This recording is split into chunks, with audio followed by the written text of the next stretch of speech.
Deixa Deus operar, irmão. Deixa Deus tomar gado. Apertar a subir da passagem. Oh, aleluia. Onde tem poder de Deus tem fogo.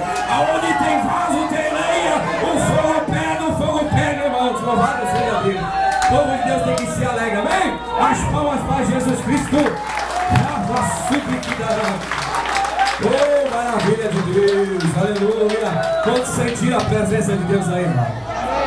É, Jesus é bom, amém? Igreja de Deus tem que ser viva, né, pastor Luiz? Né, Maurício? Tem que ser a viva. E Deus, aleluia, Ele quer encher o povo dele. A igreja, assim que a igreja prudente, irmãos, aleluia. É uma igreja que Deus vai buscar, cheia do azeite, cheia do Espírito Santo de Deus. Louvado Deus, não vai buscar a igreja morna, mas vai ser a igreja quente, aleluia. Louvado seja Deus, amém? Já são 9h30 e nós deixamos fazer visita aqui, né? Vocês querem cantar corinha aqui, né? Vocês querem cantar corinha, né? Louvado seja Deus. O povo está querendo receber a glória de Deus. Aleluia, amém? Louvado seja, amém? Vamos terminar, né? Vamos encerrar, já são 9h30.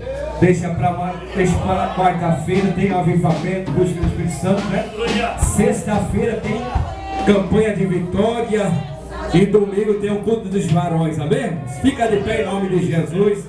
Eu quero perguntar essa noite se tem alguém que quer aceitar Jesus. Louvado seja Deus, né?